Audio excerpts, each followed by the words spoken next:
Hello students, welcome to IAS by Heart. Welcome to today's comprehensive editorial analysis. இன்னைக்கு analysisல there are more important articles. So without any further delay, let's get into today's articles. So first article எதை பற்றி பேசுது அப்படின்னா the Central Vista Project. நம்ம இதை நியூஸில் அடிக்கடி பார்த்துட்ருக்கோம் that the Rashtrapati Bhavan, the Janpath இந்த ஏரியாலாம் it is going to change like where the National Museum of India இது வந்து இப்போ recently it is going to be shifted to the South Block office. அப்புறம் the office of the Prime Minister, Ministry of Defense, External Affairs Minister, North Block officers, Finance Ministry இது எல்லாமே shift பண்ண போகிறாங்க. கிட்டத்தட்ட என்ன சொல்கிறது அந்த பவர் ஹவுஸ் அப்படின்னு சொல்லுவாங்கல்ல அந்த area is going to get a new face அப்படிங்கிறது தான் இந்த சென்ட்ரல் விஸ்டா ப்ராஜெக்ட். இதுக்கு வந்து நிறையா கிரிட்டிசிசம் வந்துட்டே இருக்குது. லைக் இப்படி பேண்டமிக் அஃபெக்டாக இருக்க டைமில் is this necessary, do we have to have this project now, அது எல்லாமே வந்து நிறையா கிரிட்டிசிசம் வந்துட்டுருக்கு. But in this article they are giving 5 very sensible criticism. First ஒன்று ஆர்கிடெக்சரல் வியூ வைஸ் பார்க்குறாங்க. இதுக்கு முன்னாடி எப்படி இருந்ததுன்னா office of the president, prime minister இதெல்லாம் வந்து கல்ச்சுரல் பிளாசாக்கு நடுவில் இப்போ வரப்போகுது. இதுக்கு முன்னாடி எப்படி இருந்ததுன்னா ஒரு சைடு ஃபுல்லாக கல்ச்சுரல் பிளாசா, இன்னொரு சைடு ஃபுல்லாக இந்த பவர் ஹவுசஸ் லைக் பிரசிடென்ட்டோட ஆஃபீஸ், பிரைம் மினிஸ்டரோட ஆஃபீஸ், அப்புறம் வேரியஸ் மினிஸ்ட்ரிஸ் இதெல்லாம் இருக்கும்.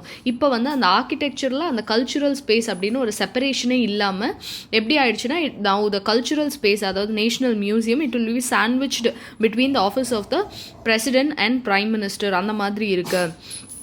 The approach via Janpath will be closed and the public space is inevitable. Whenever there is any movement of very important spaces, டக்குன்னு அவங்களால அந்த ரோடை பிளாக் பண்ணிட முடியும். இதுதான் அவங்க ட்ரை பண்ணுறாங்க அப்படிங்கிறத ஃபர்ஸ்ட் ஆஃப் ஆல் அந்த architecturally this is not suitable அப்படிங்கிறத சொல்லியிருக்காங்க. முன்னாடி this place was design by Edward Lutyens. So அவர் யோசிச்சு வச்ச அந்த டிசைன் வந்து இட் இஸ் பீயிங் ஸ்பாயில்ட் அப்படிங்கிறத சொல்கிறாங்க. Second is a very important thing we have to handle with care because இந்த மியூசியம் எடுத்துக்கிட்டிங்க அப்படின்னா இதில் சின்ன சின்ன விஷயத்தில் ஆரம்பித்து அந்த காலத்து பெயிண்டிங்ஸு, அந்த பார்ட் ஆஃப் அ வால் அதுலேருந்து எல்லாமே இருக்குது. ஓகேயா? ஸோ இந்த மியூசியமை நம்ம ஹோல் லாட்டாக ஷிஃப்ட் பண்ணும்போது we have to have a great deal of என்ன சொல்கிறது ரொம்ப கேர்ஃபுல்லாக இதை நம்ம டீல் பண்ணணும். we need a great deal of man power, அப்புறம் நாலேஜ் வேணும், ப்ராப்பராக அதை பேக் பண்ணி வேற ஒரு இடத்துக்கு வைக்கணும். அந்த மாதிரியெல்லாம் இருக்கும்போது this will be a very tremendous task அப்படிங்கிறதையும் சொல்கிறாங்க. தேர்ட் ஒன் இந்த நேஷனல் மியூசியம் இருக்கு இல்லையா, here the vacancy is for about 92 post. இதுலேருந்து நமக்கு என்ன தெரியுதுன்னா நம்ம கிட்ட மேன் பவர் இல்லை அப்படிங்கிறது தெரியுது. ஸோ இவ்வளோ பெரிய ஒரு ஒர்க்கை இவ்வளோ ஆள் குறைவாக இருக்கிற நேரத்தில் how will be do it? First நம்ம அந்த வேகன்சியை ஃபில் பண்ணியிருக்கணும். செகண்டு இந்த மாதிரி இப்போது ஃபார் எக்ஸாம்பிள் இப்போ பேக்கர்ஸ் அண்ட் மூவர்ஸ் இருக்காங்க, அவங்க நம்ம வீடு ஷிஃப்ட் பண்ணுறதுக்கும் நம்மளா பேக் பண்ணி ஷிஃப்ட் பண்ணுறதுக்கும் டிஃப்ரென்ஸ் இருக்குல்ல. They'll bubble wrap all the important things, அது செலோ டேப் போடுவாங்க, அந்த மாதிரி they have some kind of knowledge. So அந்த மாதிரி if we are going to hire someone then they have to have proper knowledge about this அப்படிங்கிறதையும் சொல்கிறாங்க. இன்னொன்று rebuilding the museum with comparable square footage will cost more than that. அதே மாதிரி refurbish பண்ணாலுமே it will take more time and also it will consume a lot of money. So அது இந்த நேரத்தில் தேவையா அப்படிங்கிறது for criticism. ஃபிஃப்த் பாயிண்ட் என்ன சொல்கிறாங்க, ரீசெண்டாக சுப்ரீம் கோர்ட்டில் there was an appeal to encourage the shift of India's top officers out of North and South Block. முதல்ல அந்த ஆஃபீஸர்ஸ் எல்லாம் பிரைம் மினிஸ்டர் ஆஃபீஸாக இருக்கட்டும், இல்லை என்ன இம்பார்ட்டன்ட் ஆஃபீஸர்ஸ் மினிஸ்ட்ரிஸாக இருக்கட்டும், எல்லாத்தையுமே அந்த நார்த் அண்ட் சவுத் பிளாக்லேருந்து முதல்ல ஷிஃப்ட் பண்ணுங்கன்னு கவர்மெண்ட் லாயர்ஸ் வந்து ஒரு கேஸ் கொடுத்துருக்காங்க. இது ஏன் அப்படின்னு பார்த்தா பிகாஸ் அந்த பில்டிங்ஸ் எல்லாம் structurally unsafe and ill equipped to meet the basic fire and earthquake safety norms. So அதுக்காக இதை மாற்றணும் அப்படின்றத சொல்றாங்க. ஸோ அப்படி இருக்கும்போது will it be safe to house our entire country's greatest wealth and treasures? Because இதெல்லாம் தான் ஹரப்பன் ஸ்டேஜில் ஆரம்பிச்சு very important artifacts, the dancing girl of மொஹஞ்சதாரோவாக இருக்கட்டும், அந்த மாதிரி all the important artifacts are maintain here. இதை நம்ம இந்த மாதிரி ஒரு ஸ்ட்ரக்சரலி அன்சேஃப், எர்த்குவேக் ரெசிஸ்டன்ட் இல்லாத, ஒரு ஃபயர் சேஃப்டி நார்ம்ஸ் ஃபாலோ பண்ணாத ஒரு இடத்துல நம்ம இதை வைக்கிறது is it a good idea, அதுவும் இந்த 21st சென்ச்சுரியில் எவ்வளவோ அட்வான்ஸ்மெண்ட்ஸ் வந்திருக்கு, ஷுட் வி டூ திஸ் அப்படிங்கிற இந்த 5 criticism about the central Vista project சொல்கிறாங்க. as far as all the articles we have gone through, this is one of the article where ரொம்ப பொலிட்டிக்கலாக இல்லாமல் ரொம்ப ப்ராக்டிக்கலாக 5 criticism points கொடுத்துருக்காங்க. Just remember these 5 criticism points. இதை வந்து மெயின்ஸ்லலாம் நம்ம கிட்ட கேட்க மாட்டாங்க. சென்ட்ரல் விஸ்டா ப்ராஜெக்டில் என்ன ப்ராப்ளம் அப்படி கேட்க மாட்டாங்க. இன்டர்வியூவில் கேட்டாங்கன்னா இந்த ப்ராப்ளம் எல்லாம் ஓவர் கம் நம்ம பண்ணோன்னா maybe this project will be successful அப்படிங்கிற அந்த மாதிரி ஒரு டோனில் நம்ம இதை சொல்லலாம். Second, 9-pin bowling aimed at free speech and privacy. இப்போ என்ன சொல்லியிருக்காங்க அப்படின்னா இந்த ஆர்டிக்கலில் the recent information technology guidelines of 2021 இதில் நிறைய பாசிட்டிவ்ஸ் இருந்தாலும் ஃப்ரீ ஸ்பீச்சை கர்டைல் பண்ணுற மாதிரி தான் நிறைய விஷயம் இருக்குது அப்படிங்கிறது சொல்கிறாங்க. பாசிட்டிவ்ஸ் ஃபஸ்ட்டு என்னென்னு பார்த்துடலாம். பிகாஸ் எப்போவுமே நம்ம மெயின்ஸில் ஒரு ஆன்சர் எழுதுறோம்னா இட் ஷுட் பி பேலன்ஸ்ட். பாசிட்டிவ்ஸும் நம்ம சொல்லணும், நெகட்டிவ்ஸும் சொல்லணும். கன்க்ளூஷன் எப்படி இருக்குன்னா நியூட்ரலாக இருக்கணும். இந்த நெகட்டிவ்ஸ் எல்லாம் ஓவர் கம் பண்ணணும். ஆப்வியஸ்லி இந்த legislation it will be successful legislation அந்த மாதிரி முடிக்கணும். So, what are the positives in this? They mandate duties such as removal of non-consensual intimate pictures within 24 hours. யாராவது ரொம்ப இன்டிமேட் பிக்சர்ஸை போட்டாங்க அப்படின்னா அது இன்னொரு பார்ட்னருக்கு தெரியல அப்படின்னா it has to be taken down from the internet within 24 hours. அப்புறம் publication of compliance reports to increase transparency, setting up of dispute resolution mechanism for content removal, அப்புறம் adding label to information for users who know whether the content is advertised, owned or sponsored. For example இப்போ ஏதாவது ஒரு add வருது அப்படின்னா அந்த add ஏன் அங்கே வருதுன்னு அவங்களுக்கு தெரியணும். ஏதாவது ஒரு கண்டென்ட் வருதுன்னா this is a sponsored ad, இல்லைனா வந்து திஸ் இஸ் இந்த ஆடோட ஓனர் இவங்க தான், இவங்க பே பண்ண ஆடு தான் இது. அல்டிமேட்லி இதோட கோல் என்னென்னா டிரான்ஸ்பெரன்சியை இன்க்ரீஸ் பண்ணணும். ஓகே, இந்த மாதிரி நிறைய பாசிட்டிவ்ஸ் இருந்தாலும் 2-3 இம்பார்ட்டன்ட் நெகட்டிவ் பாயிண்ட்ஸ் இருக்குது. ஃபார் எக்ஸாம்பிள் எப்படி ஓப்பன் பண்ணுறாங்கன்னா எல்ஐசி வெர்சஸ் ப்ரொஃபஸர் மனுபாய் அப்படின்னு ஒரு கேஸ் இன் 1992. இந்த கேஸில் என்ன சொல்கிறாங்க அப்படின்னா the freedom to circulate one's views as the lifeline of any democratic institution. அதாவது நம்ம என்ன நினைக்கிறோங்கிறத ஃப்ரீயாக நம்ம சொல்கிறது தான் டெமோக்ரஸியோட ரொம்ப லைஃப்லைன் ஆர் வெரி பேசிக். டெமோக்ரஸியோட உயிரே அதில் தான் இருக்குது அப்படிங்கிறத சொல்கிறாங்க. Any attempt to stifle, suffocate or gag this right would sound a death knell to democracy. எப்போ நம்ம ஒருத்தவங்களோட வியூஸை வெளியில் சொல்லக்கூடாது, இல்லை வந்து அவங்க வியூஸை வெளியில் சொல்ல முடியாத அளவுக்கு பயப்படுற மாதிரி ஒரு சுச்சுவேஷன் நம்ம க்ரியேட் பண்ணுறோமோ அப்போ டெமோக்ரஸி இஸ் டையிங்னு அர்த்தம் அப்படிங்கிறது இந்த கேஸில் கொடுத்த ஒரு ஜட்ஜ்மெண்ட். ஓகே, இந்த ரூல்ஸில் இருக்க ப்ராப்ளம்லாம் பார்க்கலாம். ஃபஸ்ட்டு ப்ராப்ளமே என்னென்னா இந்த ரூல்ஸை ஃப்ரேம் பண்ணது MeitY. But as per the second schedule business rules MeitY has no power or regulation over digital media. இதை யார் ஃப்ரேம் பண்ணியிருக்கணும் அப்படின்னா Ministry of Information and Broadcasting. அதை விட்டுட்டு எலக்ட்ரானிக்ஸ் மினிஸ்ட்ரி ஏன் இதை ஃப்ரேம் பண்ணுச்சு அப்படிங்கிறதே ஃபஸ்ட்டு ப்ராப்ளம். ஓகே, இதில் கலரபிள் லெஜிஸ்லேஷன் அப்படின்னு ஒன்று சொல்கிறாங்க. இந்த ஜஸ்ட் நோட் திஸ் டேர்ம், இதுக்கு மீனிங் என்னென்னா இப்போது லெஜிஸ்லேச்சர் இருக்குல்ல, அந்த லெஜிஸ்லேச்சரால் டைரெக்டாக ஏதாவது ஒரு விஷயத்த பண்ண முடியல அப்படின்னா அதை இன்டைரக்டாக கூட அது பண்ணிடும். இதுதான் கலரபிள் லெஜிஸ்லேஷன் சொல்கிறோம். ஃபார் எக்ஸாம்பிள் ஏதாவது ஒரு பில் பாஸ் பண்ண ட்ரை பண்ணுறாங்க, லோக்சபாவில் பாஸ் ஆகி ராஜ்யசபாவில் ஃபெயில் ஆகுது, இல்லைனா ராஜ்யசபாவில் பாஸ் ஆகி லோக்சபாவில் ஃபெயில் ஆகுது. இந்த மாதிரி நடந்துகிட்டே இருக்குன்னா வாட் தேல் டூ இஸ் ஆர்டினன்சஸ் போட ஆரம்பிச்சிருவாங்க. ஆர்டினன்சஸ் போட்டால் அந்த ஆர்டினன்ஸோட டியூரேஷன் முடியறதுக்குள்ளே ஒரு 6 மாதத்துக்குள்ளே திரும்ப அதே ஆர்டினன்ஸை வேற ஒரு பேரில் போடுறது. இந்த மாதிரி இன்டைரக்டாக ஏதாவது அவங்க நினைக்கிற விஷயத்தை நடத்துறது தான் கலரபிள் லெஜிஸ்லேஷன் சொல்லுவாங்க. ஓகே, இந்த மாதிரி இது மாறுதோ அப்படிங்கிறது the writer of this article has raised a concern. IT Act 2000 does not regulate digital media. Therefore, the new IT rules, which claim to be a piece of subordinate legislation to IT Act, travel beyond the rule making power.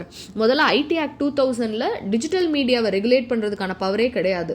இந்த this 2021 guidelines என்ன சொல்லுதுன்னா this is a subordinate to IT Act அப்படின்னு சொல்கிறது. So இதுலேருந்து நமக்கு என்ன தெரியுதுன்னா இது ஐடி ஆக்டுக்கு இதுக்கும் சம்மந்தமே இல்லை. அதனால திஸ் மேக்ஸ் த ரூல்ஸ் அல்ட்ராவயர்ஸ்னால் totally contrast to the act. Third problem என்னன்னா an intermediary is now supposed to take down content within 36 hours upon receiving orders from the government. இன்டர்மீடியரினா என்னன்னா பீப்புள் இருக்காங்க, கவர்மெண்ட் இருக்காங்க. கவர்மெண்ட்டோட நியூஸ் எல்லாம் கொண்டு போய் பீப்புளுக்கு சேர்க்கறது யார்? ஃபார் எக்ஸாம்பிள் ட்விட்டராக இருக்கட்டும், இல்லை இன்ஸ்டாகிராம், இல்லை ஃபேஸ்புக், இதெல்லாம் தான் இன்டர்மீடியரி. சரியா? இப்போ கவர்மெண்ட் ஏதாவது ஒரு ஆர்டர் போடுது, இல்லை this post has to be taken down அப்படின்னு சொல்லிட்டா வித்தவுட் என்ன சொல்கிறது, எதுவும் மறுபேச்சே பேசாமல் these intermediaries, be it Twitter or Facebook, they have to take it within 36 hours. இது வந்து எப்படி இருக்குது அப்படின்னு பார்த்தீங்கன்னா, அந்த பிளாட்ஃபார்முக்குன்னு ஒரு தனியாக ஒரு செட் ஆஃப் ரூல்ஸ் இருக்கும். இது வந்து மக்களோட ஃப்ரீ ஸ்பீச்சை கெடுக்கக்கூடாது, people should have their own freedom of speech and expression, அந்த மாதிரியெல்லாம் இருக்கும். ஸோ திஸ் இஸ் என்ன சொல்கிறது, திஸ் இஸ் அகேன்ஸ்ட் தட் அப்படிங்கிறத நம்ம பார்க்கலாம். ஃபோர்த் ப்ராப்ளம் என்னன்னு பார்த்தீங்கன்னா, எண்ட் டு எண்ட் என்கிரிப்ஷன் அப்படின்னு ஒன்று இருக்கும். நம்ம வாட்ஸ்அப்லலாம் பார்த்தீங்கன்னா தெரியும். ஸோ யார் சென்டரோ யார் ரிசீவரோ அவங்களால மட்டும்தான் அந்த மெசேஜை பார்க்க முடியும். நடுவில் யாரும் பூந்து ஹேக் பண்ணவே முடியாது. இந்த ரீசெண்டாக இருக்க 2021 கைட்லைன்ஸ் என்ன சொல்லுதுன்னா, ஈவன் இந்த எண்ட் டு எண்ட் என்கிரிப்ஷனுமே ட்ரேசபிளாக இருக்கணும், கவர்மெண்ட் கேட்டுச்சுன்னா அது எங்களுக்கு வந்தே ஆகணும் அப்படின்றத சொல்கிறாங்க. So imposing of this mandatory requirement of traceability will break the immunity, because வாட்ஸ்அப்லாம் வந்து இவ்வளோ பேர் யூஸ் பண்ணுறது காரணமே என்னென்னா, அந்த ஒரு செக்யூரிட்டி இருக்குது, ஒரு ப்ரைவசி இருக்குது, ஒரு இம்யூனிட்டி இருக்குன்னு தான் யூஸ் பண்ணுறாங்க. ஸோ இந்த இம்யூனிட்டியை பிரேக் பண்ணுற மாதிரி இந்த ட்ரேசபிலிட்டி கவர்மெண்ட்டுக்கு பவர் கொடுங்க அப்படின்னா இது எப்படி வேணால் மிஸ்யூஸ் ஆகிறதுக்கு வாய்ப்பு இருக்குது. அது fourth important concern. Fifth one என்னன்னு பார்த்தீங்கன்னா, to eliminate fake news, rather than defining its ambit as a first step, the rules proceed to hurriedly take down whatever arbitrary, ill-decisioned, biased authority may deem as fake news. முதல்ல fake நியூஸாக என்னன்னு நம்ம வந்து define பண்ணணும். எது வந்து உண்மைக்கு புறம்பாக இருக்கோ அதுதான் ஃபேக் நியூஸ். அந்த மாதிரி டிஃபைன் எதுவும் பண்ணாமல் பயஸ்டா இல்லை வந்து ஏதாவது என்ன சொல்கிறது, ஒரு கவர்மெண்ட்டை கிரிட்டிசைஸ் பண்ணுறது, இது எல்லாமே ஃபேக் நியூஸ். அந்த மாதிரி ஒரு ஜென்ரல் டெஃபினிஷன், வேக் டெஃபினிஷன் தந்திருக்காங்க. And sixth important criticism is the rules create futile additional operational cost. For example, இப்போ ட்விட்டரோ ஃபேஸ்புக்கோ இந்தியன் யூசர்ஸை கவர் பண்ணும் அப்படின்னா என்ன பண்ணணும் அப்படின்னா, they have to have offices located in India. ஆனால் இவங்களோட எல்லா ஹெட் குவார்ட்டர்ஸுமே யூஎஸில் தான் இருக்குது. எல்லா இம்பார்ட்டண்ட்டான விஷயம் ஒன்று சைனாவில் இருக்கும் இல்லை யூஎஸில் இருக்கும். இந்த ரூல்ஸ் என்ன சொல்லுதுன்னா, உங்களுக்கு இந்தியன் யூசர்ஸ் வேணும் அப்படின்னா நீங்கள் இந்தியாலேயும் ஒரு ஆஃபீஸ் வச்சுக்கணும் அப்படிங்கிறது. ஒரு ஆஃபீஸ் செட்டப் பண்ணுறதுங்கிறது சாதாரண விஷயம் இல்லை.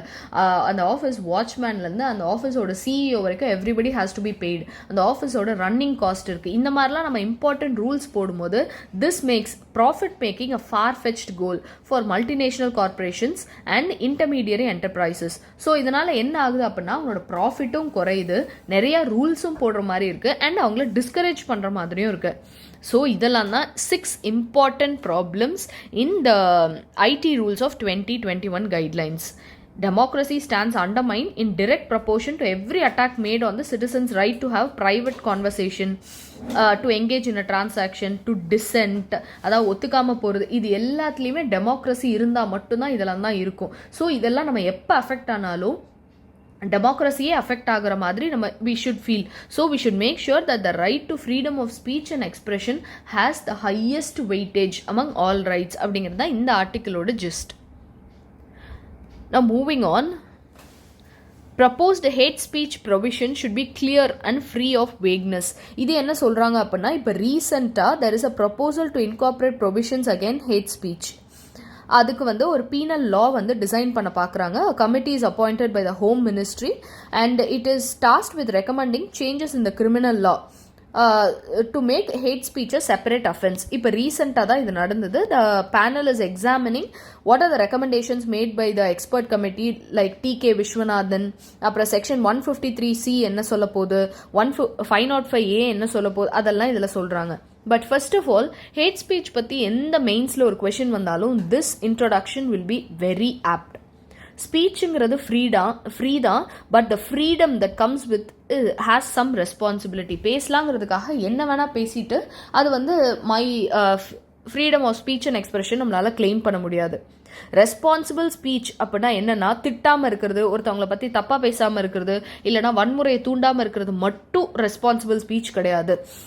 ஒரு என்ன சொல்கிறது, ஒருத்தவங்களை டிஸ்கிரிமினேட் பண்ணாமல் இருக்கணும் on the basis of race, gender, caste, religious belief, sexual orientation, nationality or immigration status, இந்த மாதிரி இது எதையுமே அட்டாக் பண்ணாமல் பேசுகிறது தான் ரெஸ்பான்சிபிள் ஸ்பீச். நான் தான் திட்லியே அதனால் இது ரெஸ்பான்சிபிள் ஸ்பீச்சுன்னு நம்ம சொல்ல முடியாது.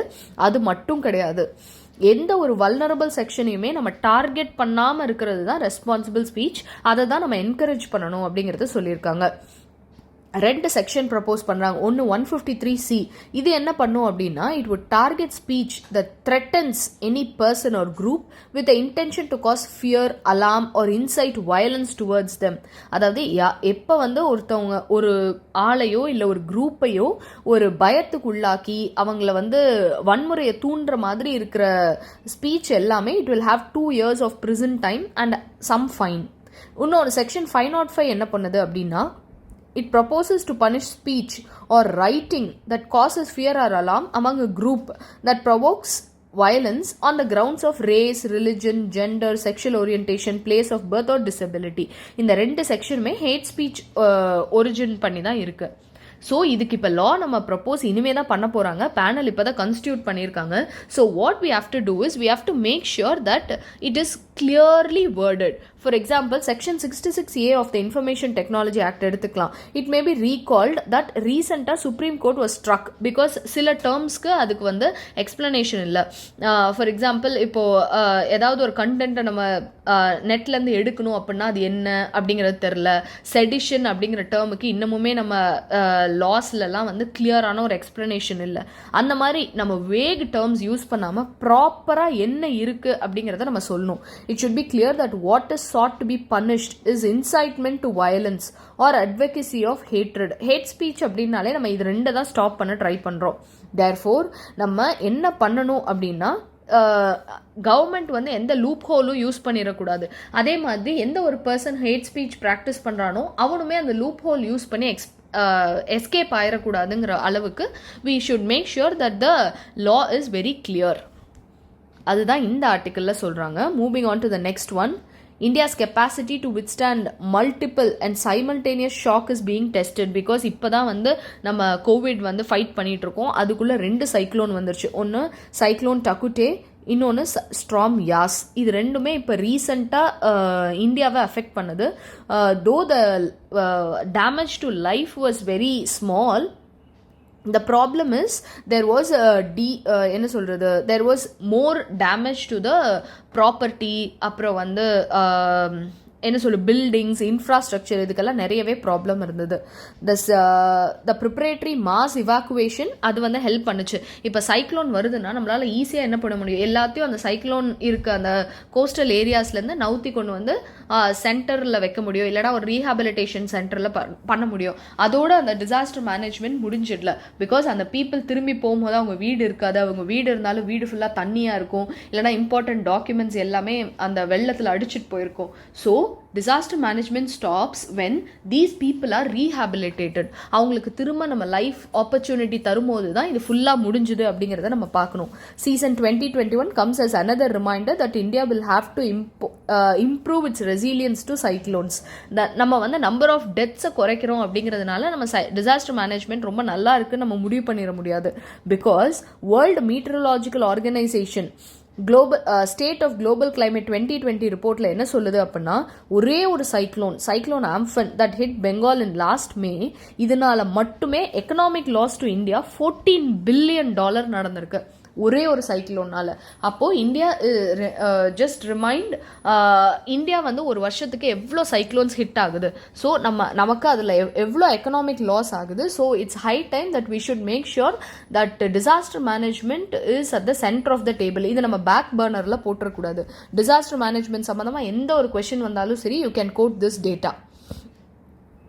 சைக்ளோன் ஆம்ஃபன்னால ஹியூமன் டேர்ம்ஸ் எவ்வளோ பேர் டிஸ்பிளேஸ் ஆயிருக்காங்கன்னு பார்த்தீங்கன்னா 2.4 மில்லியன் பீப்புள், கிட்டத்தட்ட 24 lakh பீப்புள் ஆர் டிஸ்பிளேஸ்ட். அவங்க வந்து அவங்களோட வேலை பார்த்துட்டு இருந்த இடம், அவங்க வீடு எல்லாம் போய் now they are in rehabilitation centres. இவங்க எல்லாருக்குமே நம்ம what we should do is, அவங்களுக்கு திரும்ப வந்து சைக்கலாஜிக்கலாக அவங்க சரியாகணும், திரும்ப அவங்களுக்கு ஒரு லைவ்லிஹுட் ஆப்பர்ச்சுனிட்டிஸ் தரணும். அதுலேருந்து they should make sure that they are moved from the relief camps to back to their normal life. இதெல்லாம் we have to take care of it. Considering the negative climate change impact on tropical cyclones, rebuilding should use a green build back and better approach.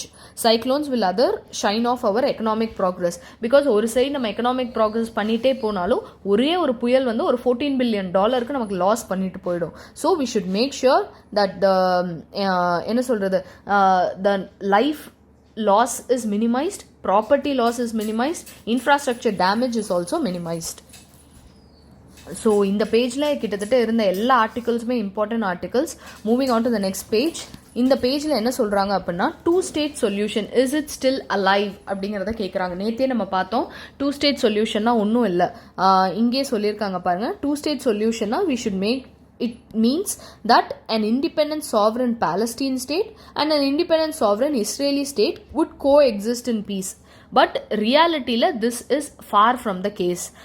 It looks like only one state solution is possible and 2-state solution is not possible அப்படிங்கிறத இந்த ஆர்டிக்கலில் discuss பண்ணியிருக்காங்க. What is the present, past, இது எல்லாமே நம்ம நேற்று ஆர்டிக்கல்லே பார்த்தோம். You can just have a read at the highlighted portions. Moving on to the next one, the last article of today. இந்த ஆர்டிக்கல் என்ன சொல்கிறாங்க அப்படின்னா, vaccine hesitancy we have to make sure that we move this or how do we get away from this vaccine hesitancy அப்படிங்கிறத சொல்கிறாங்க. ஒரு vaccination நம்ம எதுக்கு போடுவோம்? ஒன்று சிவியர் இன்ஃபெக்ஷன் அதுலேருந்து நம்ம ப்ரொடெக்ட் பண்ணுறதுக்கு தான் நம்ம இதை போடுறது, ஓகேயா? It also protects the population by providing herd immunity. நம்ம வேர்ல்ட் லெவலில் பார்த்தோன்னா போலியோ, ஸ்மால் பாக்ஸ், மெனிஞ்சைட்டிஸ், இது எல்லாமே ஹியூஜ் சக்ஸஸ் வேக்சினேஷன் ஸ்டோரியில் நம்ம இதில் பார்க்கலாம். ஆனால் இப்போ ரீசண்டாக என்ன ப்ராப்ளம் ஆகுது, COVID-19 வேக்சினேஷன் ஏன் மக்கள் போட்டுக்க மாட்டேங்கிறாங்க, அதுவும் படித்தவங்களே ஏன் போட்டுக்க மாட்டேங்கிறாங்க அப்படின்னு ஒரு சர்வே நடத்தினதில் வேர்ல்ட் லெவலில் பார்த்தீங்கன்னா 32% of the people said that they would not take COVID-19 vaccine. நல்ல வேலை இந்தியாவில் only 18 people said that we won't take the vaccine அப்படிங்கிறத சொல்லியிருக்காங்க. வேக்சின் ஹெசிடன்சி இந்தியாவில் நிறைய ப்ராப்ளம் இருக்குது. ஃபர்ஸ்ட் ஆஃப் ஆல் வேக்சின்ஸ் ரெடியாக கிடைக்கிறது இல்லை, மேனுஃபேக்சரிங் ரொம்ப கம்மியாக இருக்குது, ரிமோட் ஏரியாஸ்க்கு போய் சேர்றது இல்லை, அந்த மாதிரி நிறைய ப்ராப்ளம்ஸ் இருக்குது. வேக்சினில் some people are even facing side effects. இதெல்லாம் நம்ம அட்ரஸ் பண்ணுறதுக்கு முன்னாடி the important problem that we have to address is vaccine ஹெசிடன்சி.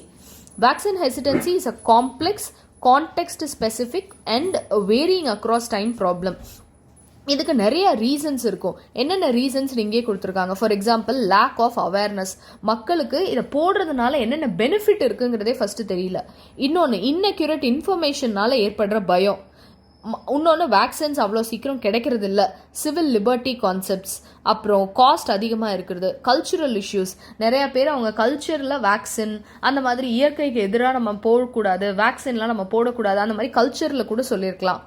அப்புறம் various layers of confident deficit, like இந்த மாதிரி வேக்சின் ஒன்று இல்லவே இல்லை, நம்மளை சும்மா ஏமாத்துறாங்க, இந்த பெரிய மல்டிநேஷனல் கம்பெனிஸ்லாம் காசு பார்க்கறதுக்காக ஏமாத்துறாங்க, அந்த மாதிரி கான்ஃபிடென்ஸ் டெஃபிசிட்டாக கூட இருக்கலாம். இது யார் மேலே வேணா இருக்கலாம், கவர்மெண்ட் மேலே இருக்கலாம், இல்லை அந்த கம்பெனிஸ் மேலே இருக்கலாம். ஸோ இது ஒரு பேசிக்லி இது ஒரு கான்ஃபிடென்ஸ் டெஃபிசிட். இன்னொன்று, கான்ஸ்பிரசி தியரி அண்ட் டிஸ்இன்ஃபர்மேஷன், தப்பாக இன்ஃபர்மேஷன் கொடுக்கறது, சோஷியல் மீடியாவில் இருக்கிறது, அந்த மாதிரி எல்லாம் இருக்குது. வேக்சின் போட்டுக்க மாட்டேன்னு சொல்கிறவங்கள 2 கேட்டகரி இருக்குது. ஒன்று வேக்சினுக்கு எதிராக இருக்கவங்க ஆன்டி வேக்சர்ஸ், இன்னொன்று ஃப்ரீ ரைடர்ஸ். இவங்க என்ன பண்ணுவாங்கன்னா, தே வாண்ட் தட் இம்யூனிட்டி. எப்படி அப்படின்னா, போடுறவங்களாம் போடட்டும், அவங்கெல்லாம் போட்டதுக்கப்புறம் ஹர்ட் இம்யூனிட்டின்னு ஒன்று டெவலப் ஆயிரும், then we can reap the benefits out of it அப்படிங்கிறத சொல்கிறாங்க. The slower vaccination rate, the wider spread of infection and the greater chances of mutation and emergence of new virus. இது எல்லாமே proportion. நம்ம vaccine ரேட்டுக்கு எவ்வளோக்கு எவ்வளோ ஸ்லோவாக இருக்கோ அவ்வளோக்கு அவ்வளோ ஃபாஸ்ட்டாக இன்ஃபெக்ஷன் ரேட் இருக்கும் அப்படிங்கிறத சொல்கிறாங்க. Vaccines have been widely tested. The side effects that may last couple of days are very small price to pay. Because இப்போ கொரோனா வைரஸ் அஃபெக்ட் ஆகி இருக்கிறதுக்கு வேக்சின் போட்டு ஒரு 2 நாள் உடம்பு சரியில்லை அப்படின்னா we can easily overcome that.